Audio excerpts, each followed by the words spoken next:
오늘 마가복음 16장 1절부터 6절까지 말씀을 같이 보았습니다.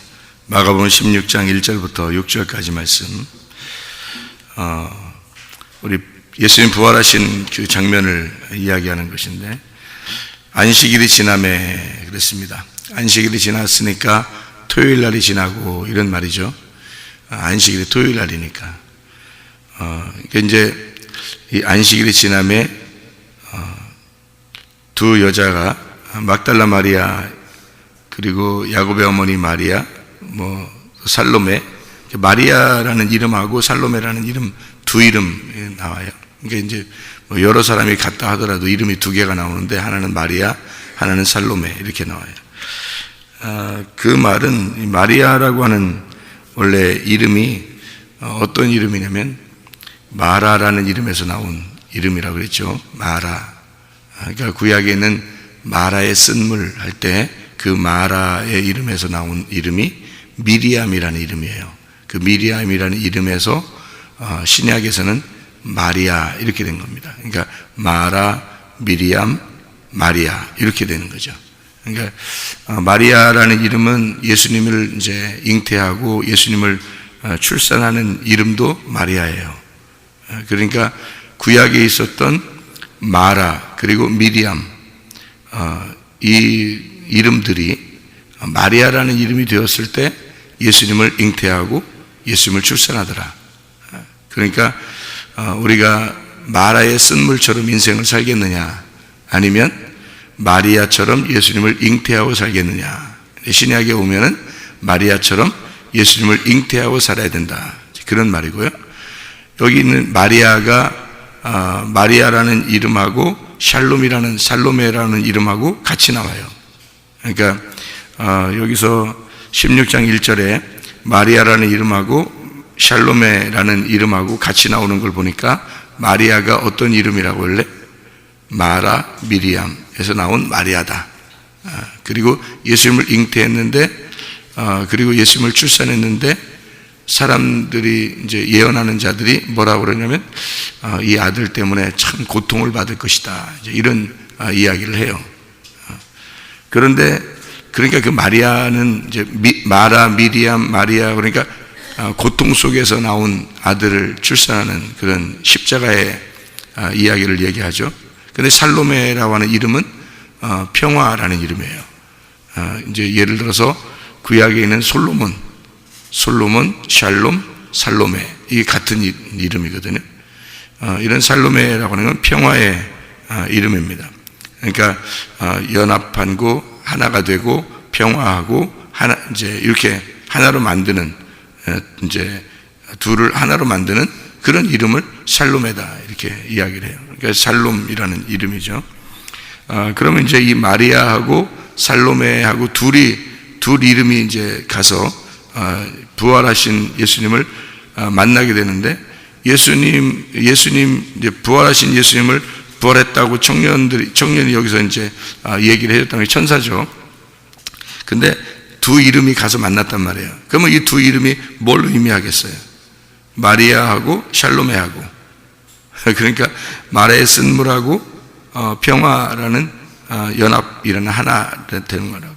그러면 이게 어떤 의미를 가지냐면, 마라의 쓴물이라는 미리암, 마리아는 둘로 나누는 죽음을 의미하는 거고, 샬롬에는 평화, 부활을 의미한단 말이에요.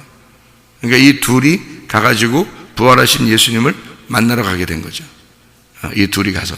그러니까 이름 두 개가 가가지고 의미를 가지고 있다면, 이게 예수님의 그 죽음과 부활을 함께 그곳에서 하나로 만드는 그런, 보세요. 무덤이라는 장소가 어떤 장소냐면 죽음인 장소잖아요. 죽음의 장소. 우리로 말하면 죽음의 장소인데, 근데 거기가 하나님과 하나가 되는 장소가 된다는 거죠. 죽음의 장소인데, 무덤이. 근데 거기가 하나님과 하나가 되는 장소가 된다. 그러니까 평화가 이루어지는 장소다. 그러니까 무덤이라는 장소는 결코 우리를 분리시키는 장소가 아니고, 분리된 나를 하나로 만드는 장소가 무덤이다, 이거죠. 그래서 이 두 사람이 가가지고 마리아라는 이름, 물론 두 사람은 아니죠. 여러 사람인데 이 마리아라는 이름과 샬로메라는 이름이 가서 분리된 죽음이 하나가 되는 그 장소가 무덤이다라는 얘기를 해주고 있는 거죠. 그러면 무덤이라고 하는 거를 여러분은 이제 어떻게 본다고 그랬어요? 무덤, 성경의 무덤이라고 하는 걸 저는 어떻게 보느냐, 이렇게 뭐라고 보느냐 하면 노아의 방주라고 본다, 모세의 갈대상자라고 본다. 이 무덤이라는 장소를, 무덤이라는 것은 천국으로 가는 문이다, 이렇게 제가 이렇게 본다고 그랬어요. 그러면은 무덤이라는 장소는 결코 우리에게 슬픈 장소가 아니라 또 다른 기쁨의 장소인 거죠. 그러니까 우리를 분리시키는 장소가 죽음인데 분리가 되는 거예요. 사람이 이제 떨어져서 이렇게 분리가 되면 죽음을 얘기하는 거예요. 분리가 되는 장소가 하나가 되는 장소가 된다는 얘기예요. 그 동시에 두 개를 가르쳐 주는 게 노아의 방주다, 이런 얘기를 했어요.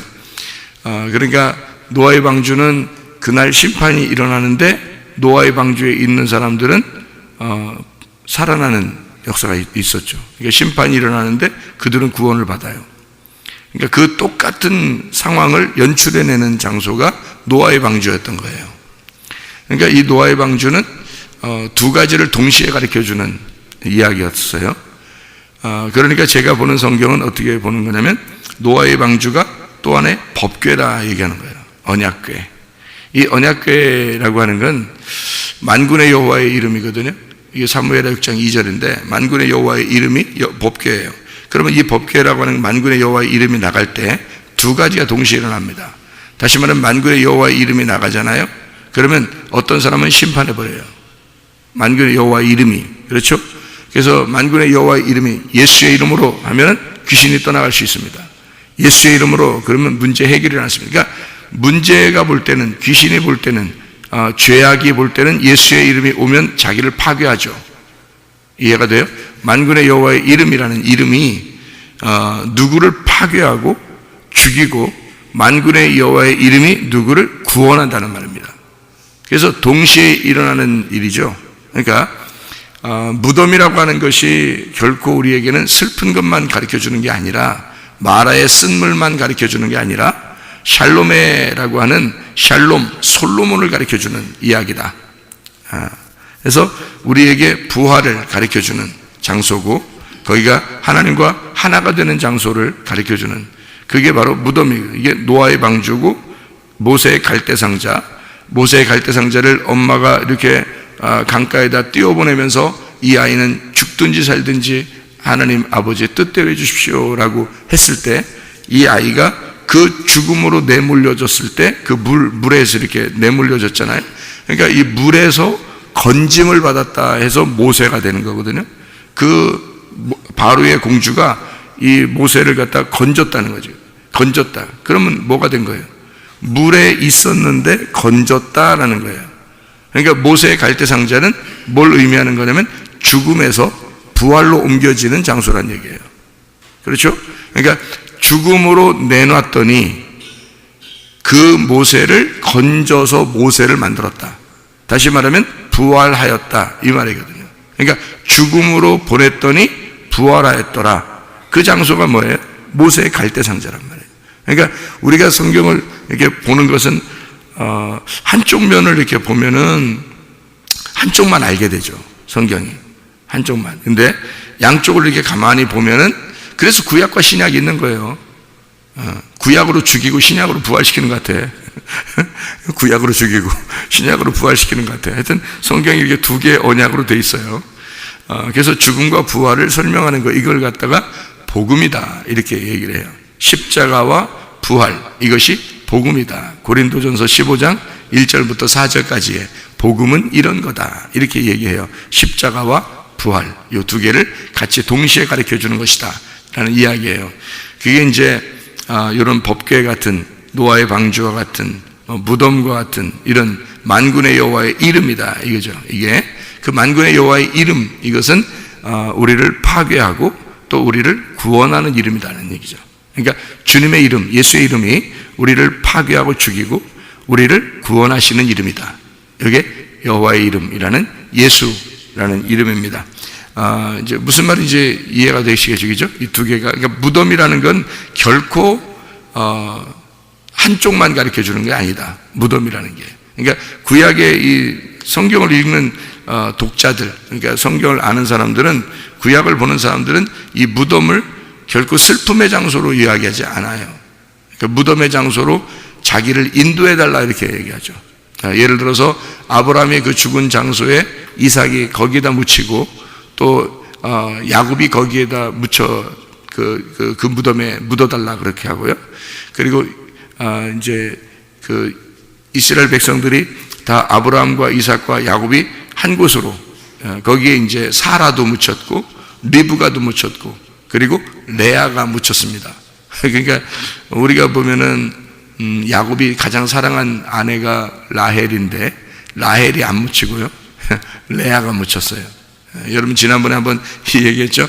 레아하고 라헬하고 차이점을 여러분이 좀 아셔야 되는데, 야곱이 부인이 4명 있었는데 그 레아, 라헬 그리고 종 둘, 여종 둘, 그래서 4명이 부인인데요.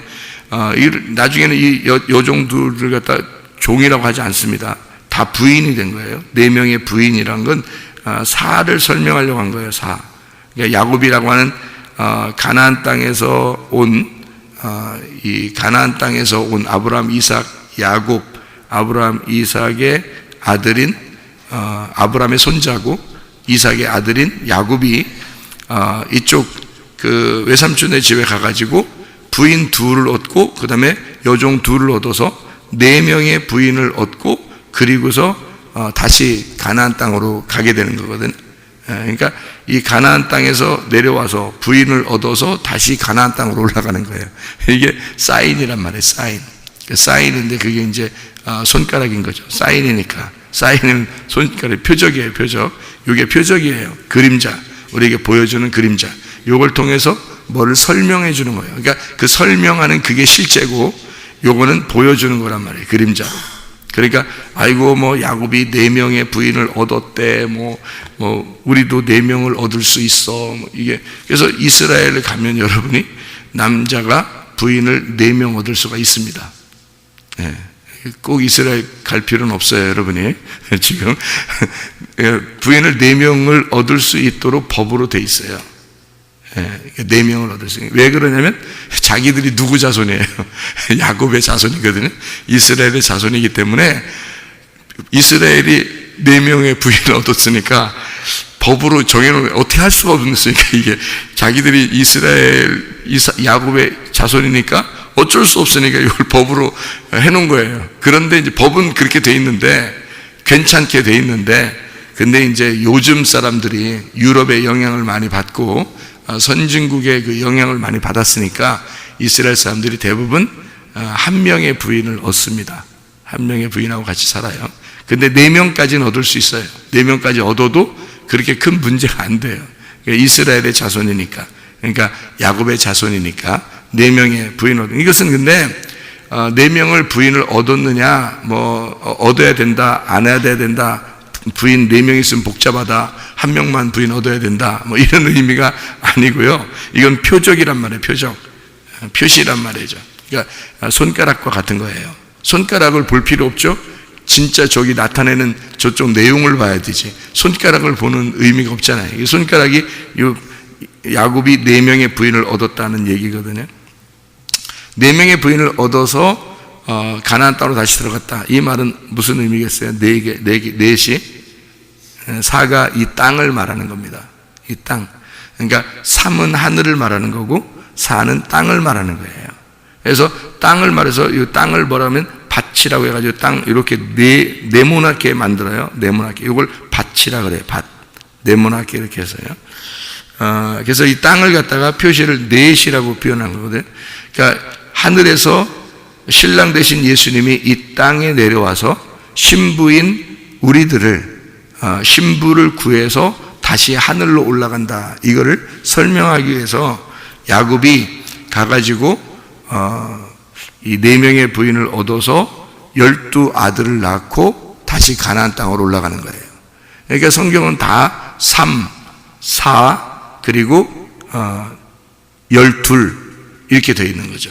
그러니까 하늘나라에 올라가면 천국이라는 모습이 다 12로 되어 있죠. 왜냐하면 성경 구약도 12, 신약도 12이란 말이에요. 그러니까 구약도 12지파, 신약도 12제자 이렇게 되어 있죠. 12이 완성이에요. 그러니까 12이 완성이 어떻게 되는 거냐면 3 곱하기 4가 되는 거죠. 3 곱하기 4는 완성이에요. 그래서 예수님이 하늘에서 이 땅에 내려와서, 땅이란 사에 내려와서 십자가에 매달려 죽으면 12이 되는 거예요. 죽지 않고 하늘에 계신 예수님이 이 땅에 내려오면 7이 되는 거예요. 그래서 안식일이 되는 겁니다. 7. 그래서 안식일의 주인이 되는 거죠. 7 번째 남편이 되는 거죠, 예수님이. 그래서 6 남편을 가진 사마리아 여자가 7 번째 예수님을 만나게 된다. 6 항아리가 어느 가나의 혼인잔치에 있었는데 거기에 물을 채워서 7 번째 예수님이 와서 그 물을 채워가지고 포도주를 만들어서 혼인잔치를 만들었다. 뭐 이런 얘기들은 다 6 다음에 있는 7을 설명하려고 했던 얘기입니다. 그러니까 7은 뭐냐면 안식, 그렇죠. 그러니까 무덤이라고 하는 이것이 2개를 동시에 설명하는, 하나는 죽음을, 하나는 부활을 설명하는 장소가 무덤이라는 장소다. 이게 이 무덤, 안식이라는, 여러분 안식이라는 것도 7이잖아요. 7. 그러니까 하늘에 계신 분이 이 땅에 내려오면 안식이에요. 그 안식인데 어디 안식이면 땅의 안식이란 말이에요. 땅의 안식. 그럼 땅의 안식이면 어떻게 돼야 돼요? 땅의 안식이면 7이니까 땅의 안식이면, 안식일의 주인은 예수님이에요. 땅의 안식이면 그게 죽음을 얘기하는 거예요. 그래서 하늘의 안식이 돼야 되거든요. 땅의 안식이 죽음을 얘기하는 거기 때문에 하늘의 안식을 얘기해야 돼요. 그러니까 하늘의 안식이 돼야 완성이에요. 제가 지금 이야기하는 걸 여러분 이해하는지 모르겠어요. 성경을 많이 읽어봐야지 이해가 되는 얘기들이에요. 이건 저는 그냥 이렇게 그냥 여러분이 안다 생각하고 많이 읽었다, 성경을 많이 읽었을 것이다 하고 지금 그냥 막 얘기하는 거예요. 그죠? 안식이라고 하는, 안식일이라는 게 이 땅의 안식이기 때문에요. 예수님이 이 땅에서 죽어야 안식이에요. 죽어야. 그래서 안식일의 주인은 예수님인데 그분이 죽으시는 거예요. 그리고 사람들을 이렇게 안식을 주는 거예요. 그게 땅의 안식이에요. 그러니까 예수님은 이 땅에 와서 죽는 거고 그게 안식이고, 우리는 이 땅에서 쉬는 거예요. 그게 안식이에요. 그래서 안식일 날 땅에서 사람들이 일하지 말라 그러잖아요. 안식일 날 일하지 말라, 구약에서 일하지 말라 그러죠. 그죠? 왜 일하지 말라 그러는 거예요? 하나님이 쉬셨기 때문에 너희들 일하지 말라 그러잖아요. 그러니까 그 하나님이 쉬신 게 언제예요? 7일, 창조 7일 날이 있는 겁니다. 7일 창조에서 7일 날 창조됐을 때 하나님이 쉬셨다, 그렇게 했거든요. 6일까지가 창조하고 그 다음에 7일 날 쉬셨기 때문에 너희도 쉬어야 된다는 얘기거든요. 근데 예수님이 7일 날 안식일 날 와가지고요, 뭐라고 그러냐면 자기가 안식일 날 막 병도 고치고 뭐 이럽니다. 일을 하고 그래요. 제자들은 뭐 막 밀을 갖다 막 까서 막 먹고 막 이렇게 하니까 사람들이 뭐, 저 하나님의 아들이라면서 저렇게 안식일을 안 지키는 거 보니까 하나님의 아들이 아닌가 보다, 이렇게 생각할 정도로 안식일을 안 지키는 거란 말이에요. 그러니까 일부러 안 지키는 거죠, 예수님이. 왜냐하면 안식일은 무슨 날이냐면 아버지가 안식일 이때 일하시니까 나도 일한다는 거예요. 그러니까 예수님은 일하겠다는 거예요. 예수님은. 그리고 너희들은 쉬라는 거예요. 그게 안식일이라는 거죠.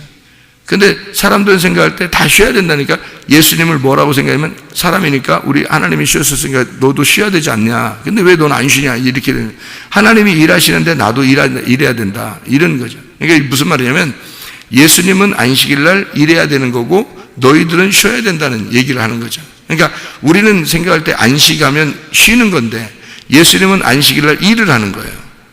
그럼 반대잖아요. 그죠? 그럼 이게 이제 땅에서 하는 얘기란 말이에요. 땅에서. 그러니까 안식일이라고 그러면 땅의 안식일을 얘기하는 거예요. 그래서 7이라고 하는 건요, 우리가 말하는 7이라는 건 완전 숫자잖아요. 완전 숫자. 그러면 이 완전 숫자가 어디에서 완전 숫자예요? 어디에서 완전 숫자예요? 땅에서, 하늘에서? 땅에서 완전 숫자예요. 하늘에서 이 땅에 내려오면 7이라고 했죠. 그러니까 땅에서 완전 숫자지 하늘의 완전 숫자가 아니란 말이에요. 여러분, 하늘의 완전 숫자는요, 성경에 12입니다. 이 요한계시록에 보면, 그죠? 하늘나라는 12로 돼 있어요. 7로 돼 있지 않아요. 그럼 성경에 이제 7로 돼 있는 게 뭐예요? 성경 요한계시록에 나오는 7로 돼 있는 게 다 뭐예요? 7로. 7교회, 7등불, 그죠? 그러니까 7영, 다 이렇게 돼 있어요. 그거는 뭐냐면 예수님을 말하는 거예요. 7이라는 예수님을 말하는 거고, 천국 자체는 신부예요. 천국 자체는. 그러니까 예수님은 7영이고 7등불이고 7교회고, 여기 이 12이라고 하는 것이 새 예루살렘이고 그게 신부란 말이에요. 그게 천국이에요. 그러니까 뭘로 이루어진 천국이냐면 7으로 이루어진 12이란 말이에요. 7으로 이루어진 12. 그럼 7이 뭐였는데?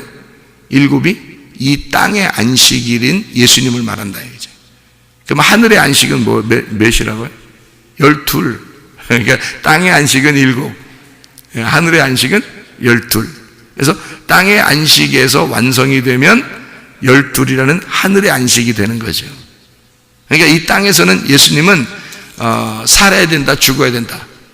죽어야 된다. 그러니까 이 땅에서 7이라는 예수님은 죽어야 된다. 그래서 죽기 위해서 왔다 이거죠. 그러니까 안식일 날 자기가 일하기 위해서 왔다. 안식일 날 너희들은 쉬어라, 나는 일할 테니까. 그래서 죽음에서, 그러니까 이 안식도 안식도 7째 날 창조 안식하셨는데 하나님이, 예수님은 십자가 못 박혀 돌아가시는 목적을 가지고 이 땅에 오셨어요. 7이. 그 다음에 그 안식이라는 게 창세기의 창조 끝나는 날, 안식하는 날 하나님이 뭐라 그래요? 일을 다 끝났다. 그래서 내가 쉰다 그랬거든요. 그럼 다 끝났다는 말을 다 이루었다 그래서요. 다 완성이 되었다 이런 말이에요. 다 완성이 되었다. 그러면 그 완성이 되었다, 다 끝났다, 이거를 누가 외쳤냐면 예수님이 외쳤어요. 어디에서? 십자가에서. 십자가에서 나 일 다 끝났다, 나 완성했다, 그 말을 십자가에서 했단 말이에요. 그러면 우리가 볼 때 성경은 어떻게 봐야 된다? 안식이라고 하는 것이 십자가다, 이렇게 보는 거죠. 그죠? 자, 구약의 안식은 뭐예요? 하나님이 일을 끝마쳤을 때 안식이라 그랬고, 그래서 쉬는 걸 얘기했고, 여기 신약에서는 예수님의 십자가에 매달려 돌아가시는 것을 일을 끝났다라고 얘기했고, 이게 안식이라고 얘기했단 말이에요. 그죠? 그러니까 안식은 창조의 끝을 말하고, 그리고 십자가의 완성을 말한다. 그러니까 이 두 개가, 구약과 신약이 하나는 쉬는 거고 하나는 십자가의 죽음을 말한다. 그것으로 모든 이 땅의 모든 쉼이 끝났다. 그러니까 땅에서 끝냈다는 것을 십자가로 완성했다는 얘기겠잖아요. 그죠? 그러니까 보세요. 제가 성경을 여러분 보는 그 시각을 알겠습니까? 무덤이라고 하는 걸 죽음으로 보지 않고 부활의 문으로 봤다는 거죠. 그죠? 그러니까 이걸 그렇게 보니까 어떻게 보여요? 무덤 자체가 노아의 방주로 보이는 거죠. 모세의 갈대 상자로 보이는 거죠. 법궤로 보이는 거죠. 그게 만군의 여호와의 이름으로 보이는 거죠. 무슨 말인지 알겠죠? 그게 나무로 말하면 선악과와 생명나무로 보이는 거죠. 선악과로 죽음을 죽으셔서 무덤에 들어갔는데 생명나무로 부활하시는 장소가 됐다는 거예요. 그게 무덤이라는 거죠. 예. 그리고 안식이라고 하는 것도 안식이 아니라 십자가의 죽음이라는 거죠. 그러니까 십자가의 죽음이 없이는 우리에게 안식이 안 온다. 무슨 말인지 알겠죠? 십자가의 죽음이 없이, 그 복음이 없이 우리에게 안식이 올 수가 없다. 이렇게 되는 거죠. 그러니까 십자가의 죽음이 안식이고, 안식은 네가 정말로 안식하려면 십자가의 죽음을 죽어야 된다. 이 땅에서는. 그러니까 진정한 안식을 위해서는 예수님이 죽으셔야 된다는 겁니다. 그러니까 이 땅에 예수가 죽으신 것을 정확하게 내 안에 그 예수의 십자가가 품어지면, 그러면 우리에게는 안식이 오는 거예요. 그럼 그 안식이 올 때는 어느 안식이에요? 땅의 안식이에요? 하늘의 안식이에요? 하늘의 안식이 와야 되는 거예요. 그러면 땅의 안식은 누가 왔어요? 예수님이 온 거고. 잘 생각해봐요. 땅의 안식은 예수님이 십자가로 완성했다 그랬죠? 그럼 우리는 어느 안식을 가져야 된다고? 하늘의 안식을 가져야 된다고. 그 하늘의 안식을 가져야 되니까 팔이 돼야 되는 거예요. 팔팔하게. 하늘의 안식이 돼야 되니까 그게 팔이 되는 거예요. 그래서 노아 방주에 8명 들어갔다가 8명이 나와야 되는 거고요. 8명. 이게 팔이란 말이에요. 예수님 부활이 언제 일어나요? 안식 후 첫날. 안식일 날이 언제라고요? 7일 날. 안식일 날이 7일 날. 그러면 안식 후 첫날이니까 8일 날. 그래서 8일 날 팔팔하게 일어나야 된다는 거예요. 어디서? 하늘나라에서. 그래서 8이라는 숫자는 이 땅의 숫자가 아니에요. 땅의 안식이 아니라 하늘의 안식이란 말이에요. 그게 8이라는 숫자예요. 그래서 8을 어떻게 보냐면 이렇게 보는 거죠. 노아 할아버지하고 노아 할아버지 그 자손들이죠. 아들 3명하고 며느리 3명하고 그 부인하고 어떻게 된 거예요? 어떻게 숫자를 어떻게 보라겠어요? 어떻게? 노아 할아버지하고 7명이에요. 7명, 7하고 하나예요. 여러분, 우리가 노아 할아버지 한 명에다가 7명 같이 해서 8명 들어갔다고 생각하잖아요. 우리가, 그죠? 그런데 제가 보는 거는 노아 할아버지가 7이에요. 노아 할아버지가 7. 그가 7이고 나머지가 하나예요. 그러니까 노아 할아버지가 안식이고요. 노아라는 이름이 안식이에요. 안식.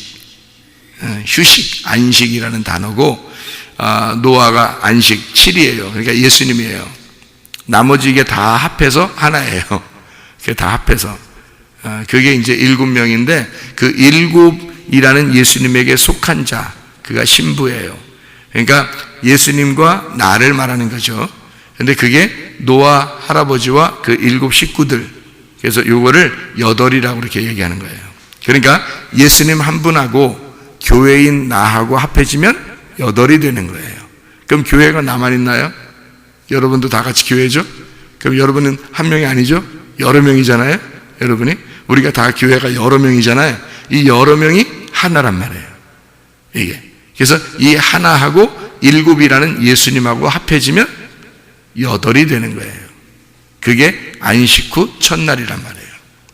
그날 부활해야 된다는 것입니다. 그래서 8번째 날, 그날 부활을 해야 되는 거예요. 자, 그러면 부활의 날은 어떤 날인 거예요?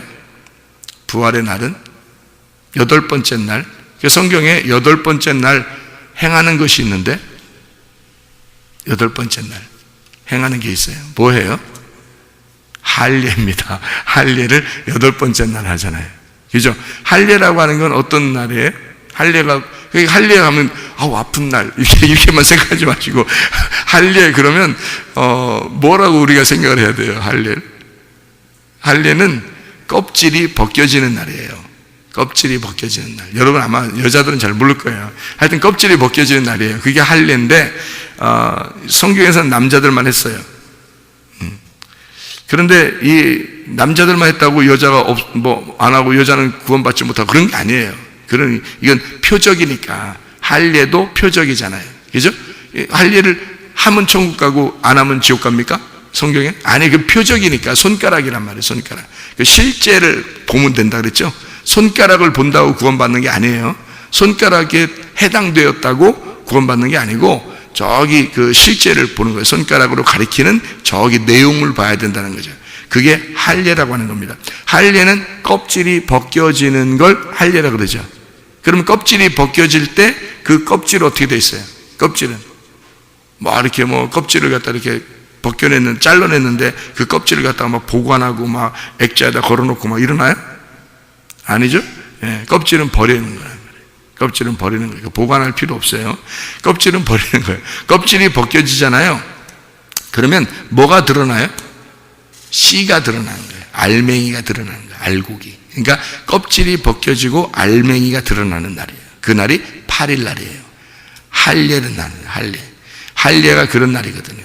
그러면 이제 할례 8일이라는 말은 무슨 의미예요? 그러니까 할례 8일. 그러니까 아이고 아파. 아이고 그냥 나 죽는 날이야. 그냥 아이고 나 죽는 날. 그래서 8일 날 할례할 때 아이고 나 죽는 날이야. 그랬더니 그날이 무슨 날이에요? 껍질이 벗겨져, 껍질이 죽는 날이고 속에 있는 알맹이가 부활하는 날이란 말이에요. 그러니까 할례는 죽음의 날이 아니라 부활의 날인 거지. 무슨 말인지 알겠죠? 그래서 8일날 하는 거예요. 8일날 부활하자 예수님이. 이게 껍질 벗고 알맹이가 부활하는 날이기 때문에 그래요. 알맹이가 뭐예요? 말씀. 원래 예수님이 알맹이가 뭐였어요? 말씀이었어요. 말씀이 하나님이잖아요. 그러니까 하나님이란 말씀이 뭐를 입고 왔죠? 육신을 입고 왔단 말이에요. 그 육신이 뭐예요? 껍질이죠. 그래서 껍질을 매달아 죽이는 겁니다. 껍질이 누구예요? 나.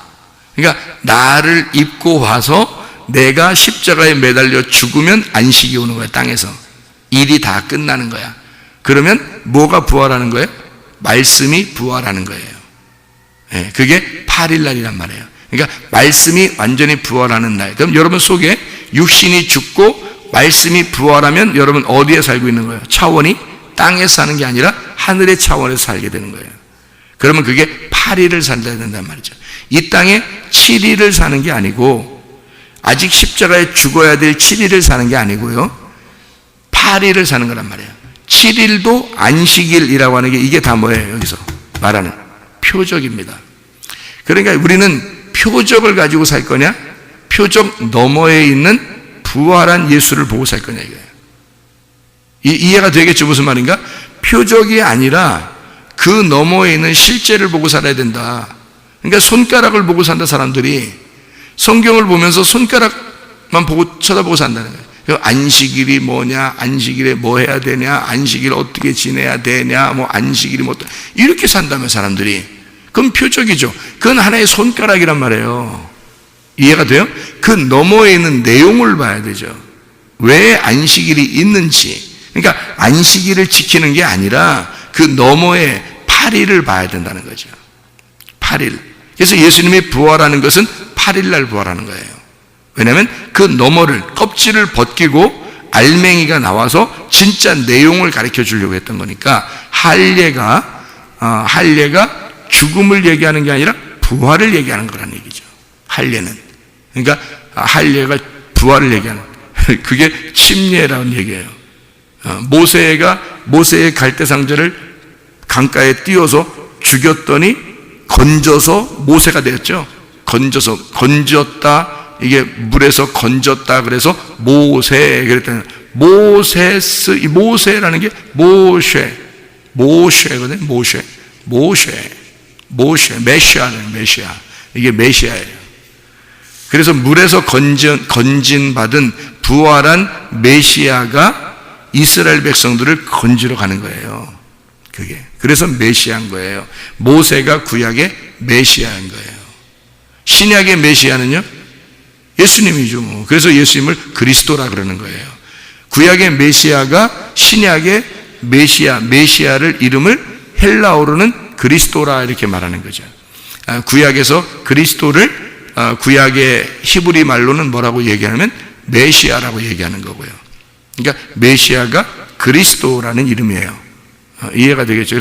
그래서 예수님을 그리스도라 그러는 거예요. 예수 메시아라는 말입니다. 이게. 그건 기름 부음을 받았다 이렇게 얘기해요. 왕이 되었다, 제사장이 되었다, 선지자가 되었다 이렇게 할 때 기름을 붓잖아요. 그럴 때 이제 메시아가 되는 거죠. 이렇게 8일이라는 게 무슨 의미인지 아시겠죠? 그래서 8일날 할례를 받는 게 무엇인지 알겠죠? 다시 말하면 죽음과 부활은 이게 떨어져 있는 게 아니라 동시에 같이 있는 것이다. 하나님의 차원으로 이렇게 성경을 하나님의 차원에서 하늘의 눈으로 이렇게 보게 되면 있잖아요. 이게 동시에 같은 차원에서, 하늘의 차원에서 이 땅을 이렇게 같이 보면은 차원이 같은 차원에서 살게 되는 거, 보이게 되는 거거든요. 그런데 만약에 땅의 차원에서 하늘을 바라보면 전혀 다른 차원이 되는 거예요. 그러니까 우리 눈이 땅에서 이렇게 닫아져 있잖아요. 닫아져 있으면 안 보여요. 하늘이라는 그 세계가 안 보여요. 차원이 다른 세계가 안 보여. 눈이 이렇게 닫아져 있으면. 그래서 예수님이 와가지고는 맹인들을 자꾸 고쳐주잖아요. 맹인들 예수님을 만난 맹인 중에 눈 안 뜬 사람 있어요? 예수님을 만난 맹인 중에 눈 안 뜬 사람 있냐고. 없어요. 무조건 맹인은 무조건 다 눈 떠죠. 하여튼 무조건 맹인은 눈 떠져요. 왜냐하면 이 눈 뜬다는 게 굉장히 중요한 의미거든요. 그래서 맹인을 눈을 뜨게 하는 예수님. 왜 그러냐면 이 눈이 닫혀져 있는 우리들을 눈을 열어주는 것을 의미하는 거죠. 그러니까 눈이 닫혀져 있으면 나만 보이고요. 이게 가두어져 있어요. 가두어져 있다고. 그래서 차원이 높은 차원으로 못 가고 아래 차원에서 살게 되고 그것만 보인다면 성경이. 그런데요. 이게 눈이 열려지면 높은 차원이 보이는 거예요. 그죠? 하늘의 차원이 보이겠죠? 그러면 하늘의 차원에서 이쪽 보면 이쪽과 이쪽이 같은 거란 말이에요. 자, 제가 이제 성경을 이야기할 수 있는 게 여러분 아까 이야기한 거 이제 결론을 맺습니다. 이게 눈이 열려지면 차원이 같아서 죽음과 부활이 같이 보인다는 거죠. 무덤이라고 하는 게 우리의 시체가 있는 장소로 보이는 게 아니라 거기가 시체가 없는 부활의 장소로 보이는 거예요. 그러니까 무덤이라는 그 자체가 그렇게 보이는 거죠. 이 자체가. 그러니까 하나의 하나님의 언약으로 보이는 거예요. 이 무덤이. 그게 놀라운 거죠. 하나님의 언약이. 그래서 이 무덤이요. 문이 이렇게 닫혀져 있잖아요. 돌로 이렇게 문이 닫혀져 있잖아요. 그러면 돌로 문이 이렇게 딱 닫혀져 있으면 이게 안 보이는 거예요. 그러면 내가 뭐냐면 무덤인 거지. 내가 무덤인데 이 속에서 문이 열려지면 눈이 열리면 내가 열리는 거예요. 열리면은 부활한 거거든요. 그런데 이게 닫혀 있으면은 이게 죽어 있는 거예요. 생기가 없는 거예요, 한마디로. 그러니까 눈이 열리면 생기가 들어온 거고, 생기가 이렇게 들어온 거고, 눈이 닫혀 있으면 생기가 안 들어온 거예요.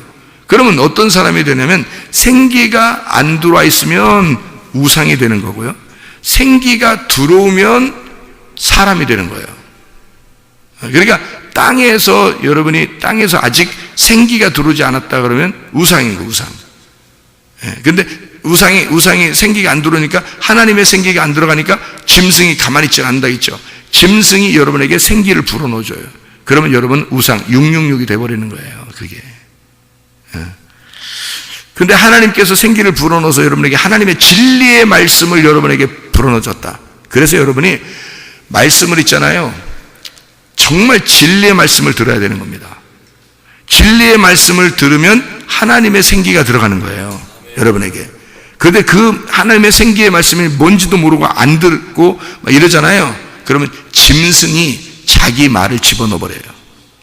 짐승의 생기란 말이에요. 그게 뭐냐면 하나님 말씀이에요. 그 짐승이 말하는 것도 하나님의 말씀이에요. 이게요. 진리의 말씀, 하나님께서 생기를 불어넣어 주는 것도 하나님의 말씀이에요. 근데 이 하나님의 말씀은, 짐승이 전해주는 하나님의 말씀은 땅의 말씀이에요. 그래서 땅에서 잘 되는 얘기를 해주는 거야. 근데 하나님의 생명의 말씀은요, 그 생기는 하늘에서 잘 되는 역사를 얘기해 주는 거예요.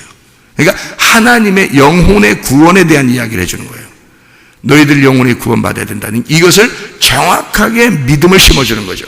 하늘에서 내려오는 생기는 그렇습니다. 진리의 말씀이라는 게 그런 거예요. 그러니까 똑같은 말씀이 있는데, 하나님 말씀인데 이 성경책은 똑같아요. 그러니까 이게 잘못된 건 없어요. 이게 율법이니까 이 자체는 잘못된 게 없는데, 여기에 이 손가락을 가지고 실제 이게 그 좋은 하나님의 그 선한 것을 보게 되면 이게 복음이 되는 거고요.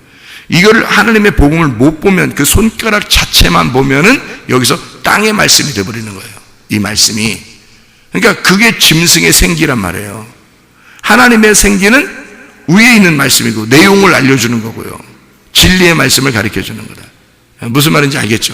그래서 이 무덤 문이 열리는 것과 닫혀있는 것은 이런 차이를 얘기하는 거예요. 돌문이 닫혀있다는 말은 땅의 것이 보인다는 얘기고요. 돌문이 열려있다는 말은 하늘의 것으로 통과가 되다. 그래서 무덤이라는 죽음이 부활로 바뀐다, 이 말이죠. 이게. 그러니까 이 눈이 열린다. 무덤 문이 열린다. 이런 심판이 끝났다. 그런 얘기를 말하는 것입니다. 자, 우리의 마음의 문의 눈이 열려서 하나님을 볼 수 있는 사람들 되길 바랍니다. 마음의 눈이 열려서 기도하겠습니다.